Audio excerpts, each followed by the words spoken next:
ನಮಸ್ಕಾರ ವೀಕ್ಷಕರೇ, ಧ್ವನಿ ಸಂಜೆ ವಾಹಿನಿಗೆ ಸ್ವಾಗತ.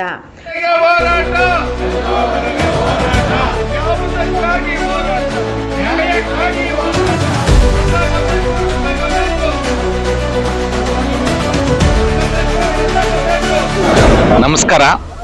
ಕರ್ನಾಟಕ ರಾಜ್ಯ ಅನುಮತಿ ಪಡೆದ ವಿದ್ಯುತ್ ಗುತ್ತಿಗೆದಾರರ ಸಂಘ, ರಿಜಿಸ್ಟರ್ಡ್ ಬೆಂಗಳೂರು ಅವೆನ್ಯೂ ರಸ್ತೆ, ಇದರ ಕೇಂದ್ರ ಸಮಿತಿ ವತಿಯಿಂದ ಇವತ್ತು ನಾವು ರಾಜ್ಯ ಮಟ್ಟದ ಬೃಹತ್ ಪ್ರತಿಭಟನೆಯನ್ನು ಕರೆದಿದ್ದೇವೆ. ಮೂಲ ಉದ್ದೇಶ, ಸರ್ವೋಚ್ಚ ನ್ಯಾಯಾಲಯದ ಆದೇಶದ ಪ್ರಕಾರ ಯಾವುದೇ ಕಟ್ಟಡಗಳಿಗೆ ವಿದ್ಯುತ್ ಸಂಪರ್ಕವನ್ನು ನೀಡ್ತಾ ಇಲ್ಲ. ಈ ಆದೇಶ ಡಿಸೆಂಬರ್ 24ರಲ್ಲಿ ಸರ್ವೋಚ್ಚ ನ್ಯಾಯಾಲಯದ ಆದೇಶ ಆಗಿತ್ತು. ಆ ಆದೇಶದ ಹಿನ್ನೆಲೆಯಲ್ಲಿ ರಾಜ್ಯ ಸರ್ಕಾರ 4/4 ನಂತರ ಯಾವುದೇ ಕಟ್ಟಡಗಳಿಗೆ ವಿದ್ಯುತ್ ಸಂಪರ್ಕವನ್ನು ನೀಡ್ತಾ ಇರಲಿಲ್ಲ. ನಾವು ಈಗ ಇವತ್ತಿನ ಏನು ಬೇಡಿಕೆ ಇಟ್ಟಿದ್ದೀವಿ ಅಂದರೆ, ಹಿಂದೆ ಸರ್ವೋಚ್ಚ ನ್ಯಾಯಾಲಯದ ಆದೇಶಕ್ಕಿಂತ ಮುಂಚೆ ತಾತ್ಕಾಲಿಕ ವಿದ್ಯುತ್ ಸಂಪರ್ಕವನ್ನು ಪಡೆದು ಹಲವಾರು ಇದು ವರ್ಕ್ ಆರ್ಡರ್ ಆಗಿರ್ಬೋದು, ಇಂಟಿಮೇಷನ್ ಆಗಿರ್ಬೋದು, ದುಡ್ಡು ಕಟ್ಟಿಸ್ಕೊಂಡಿರ್ತಾರೆ. ಅಂಥ ಕಟ್ಟಡಗಳಿಗೆ ಒಂದು ಟೈಮ್ ರಿಯಾಯಿತಿಯನ್ನು ನೀಡಿ ಅಂಥ ಕಟ್ಟಡಗಳಿಗೆ ವಿದ್ಯುತ್ ಸಂಪರ್ಕವನ್ನು ನೀಡಿ ಅಂತ ಹೇಳಿ ನಾವು ರಾಜ್ಯ ಸರ್ಕಾರಕ್ಕೆ ಹಲವಾರು ಬಾರಿ ಮನವರಿಕೆ ಮಾಡಿದ್ವಿ. ಖುದ್ದಾಗಿ ಮಾನ್ಯ ಮುಖ್ಯಮಂತ್ರಿಗಳನ್ನ, ಇಂಧನ ಸಚಿವರನ್ನ ಮತ್ತೆ ಉಪಮುಖ್ಯಮಂತ್ರಿಗಳನ್ನ ಭೇಟಿ ಮಾಡಿದ್ವಿ. ಅವರು ಅದರ ಫಲವಾಗಿ 30-40 ಸೈಟ್ಗೆ ಗ್ರೌಂಡ್ +3 ಫ್ಲೋರ್ಸ್ ಅಪ್ಪರ್ ಫ್ಲೋರ್ಗೆ ಸಿಲ್ಟ್ +3 ಅಪ್ಪರ್ ಫ್ಲೋರ್ಗೆ ರಿಯಾಯಿತಿಗಳನ್ನು ನೀಡಿದ್ದಾರೆ. ಮತ್ತೆ ಗ್ರಾಮೀಣ ಪ್ರದೇಶದಲ್ಲಿ ಕೃಷಿ ಚಟುವಟಿಕೆಗಳಿಗೆ ಕೌಶೆಡ್ ಇರ್ಬೋದು, ಕೋಳಿ ಫಾರ್ಮ್ ಇರ್ಬೋದು, ಹಾಗೂ ಇನ್ನಿತರಗಳಿಗೂ ಯಾವುದಕ್ಕೂ ವಿದ್ಯುತ್ ಸಂಪರ್ಕ ನೀಡ್ತಾ ಇಲ್ಲ. ಆದ್ರಿಂದ ಇಂಡಸ್ಟ್ರಿ ಕಾರ್ಖಾನೆಗಳಿಗೂ ವಿದ್ಯುತ್ ಸಂಪರ್ಕ ನೀಡ್ತಾ ಇಲ್ಲ. ಈ ಕಾರ್ಖಾನೆಗೆ ಇಂಡಸ್ಟ್ರಿಗಳಿಗೂ ಸಂಪರ್ಕ ನೀಡದೇ ಇರೋದ್ರಿಂದ ಹಲವಾರು ಸಣ್ಣ ಪುಟ್ಟ ಕಾರ್ಖಾನೆಗಳಿಗೆ ಮತ್ತೆ ಲೇಬರ್ಗಳಿಗೆ ನಿರುದ್ಯೋಗ ಸಮಸ್ಯೆ ಉಂಟಾಗಿದೆ.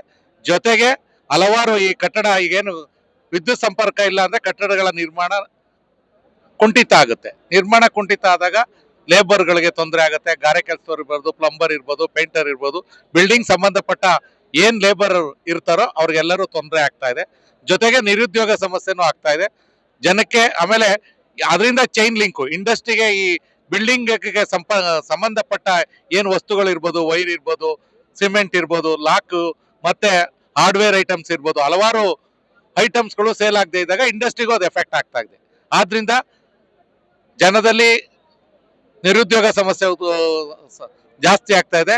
ಜೊತೆಗೆ ಹಣದ ಕೊರತೆ, ನಿರುದ್ಯೋಗ ಸಮಸ್ಯೆ, ಇದರದಿಂದ ಬೇರೆ ತರದ ಚಟುವಟಿಕೆಗಳು ಆಗ್ತಾ ಇದೆ. ಆದ್ರಿಂದ ನಾವು ಘನ ಸರ್ಕಾರಕ್ಕೆ ಮನವರಿಕೆ ಮಾಡಿ ಈ OCCC ಇಂದ ರಿಯಾಯಿತಿ ಮಾಡಿ, ಈ OCCC ಸುಪ್ರೀಂ ಕೋರ್ಟ್ ಆದೇಶ ಆಗಿದ್ರು ಇತರ ರಾಜ್ಯದಲ್ಲಿ ಇದನ್ನ ಇಂಪ್ಲಿಮೆಂಟ್ ಮಾಡಿಲ್ಲ. ಕರ್ನಾಟಕದಲ್ಲಿ ಮಾತ್ರ ಯಾಕೆ ಇಂಪ್ಲಿಮೆಂಟ್ ಮಾಡಿದ್ದೀರಾ? ನಾವು ಸರ್ವೋಚ್ಚ ನ್ಯಾಯಾಲಯದಕ್ಕೆ ಆದೇಶ ವಿರುದ್ಧ ಮಾತಾಡ್ತಾ ಇಲ್ಲ.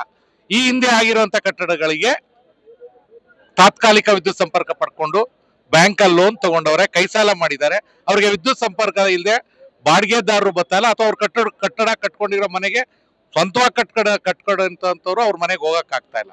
ಆದ್ರಿಂದ ಈ ತರ ಹಲವಾರು ಸಮಸ್ಯೆಗಳಿವೆ. ಸರ್ಕಾರ, ನೀವು ಹಲವಾರು ಜನಪರ ಕಾರ್ಯಕ್ರಮಗಳನ್ನ ಮಾಡಿದ್ದೀರಿ, ಹಲವು ಕೊಡುಗೆಗಳನ್ನ ಉಚಿತವಾಗಿ ಕೊಡ್ತಾ ಇದ್ದೀರಿ.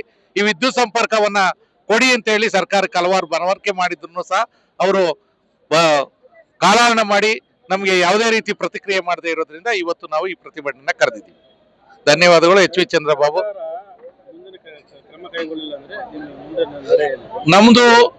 ನಮ್ಮ ರಾಜ್ಯಾದ್ಯಂತ ನಮ್ಮ ಸಂಘದಲ್ಲಿ 15,000 ಸದಸ್ಯರನ್ನ ಹೊಂದಿದ್ದೀವಿ. ನಮ್ಮ ಕಾರ್ಮಿಕರು, ಅವರು ಇತರರೆಲ್ಲ ಸೇರಿ ಸುಮಾರು 30 ಲಕ್ಷ ಜನಕ್ಕೂ ನಾವು ಅಧಿಕಾರ ಇದ್ದೀವಿ. 31 ಜಿಲ್ಲಾ ಸಮಿತಿಗಳಿವೆ, 203 ತಾಲೂಕು ಸಮಿತಿಗಳಿವೆ ರಾಜ್ಯ ಮಟ್ಟದಲ್ಲಿ. ಎಲ್ಲಾ ರಾಜ್ಯ ಮಟ್ಟದಲ್ಲಿ ನಾವು ದೊಡ್ಡ ಮಟ್ಟದ ಪ್ರತಿಭಟನೆಯನ್ನ ಹಮ್ಮಿಕೊತೀವಿ. ನಮ್ಮ ಎಲ್ಲರ ಒಗ್ಗಟ್ಟಿನಿಂದ ಸಾಯಂಕಾಲದವರೆಗೂ ಇವತ್ತು ಏನಾಗುತ್ತೆ, ಶಾಂತಿಯುತವಾಗಿ ಈ ಪ್ರತಿಭಟನೆಯಲ್ಲಿ ಭಾಗವಹಿಸಿ, ಯಾವುದೇ ಉದ್ವೇಗಕ್ಕೊಳಗಾಗದೆ ಅಥವಾ ಆಚೆ ಹೋಗದೆ ಈ ಪ್ರತಿಭಟನೆ ಸಕ್ಸಸ್ ಆಗಕ್ಕೆ ಎಲ್ಲರೂ ಶಾಂತಿಯುತವಾಗಿ ಈ ಪ್ರತಿಭಟನೆಯಲ್ಲಿ ಭಾಗವಹಿಸಿ ಅಂತ ಕೇಳ್ಕೊತೀನಿ.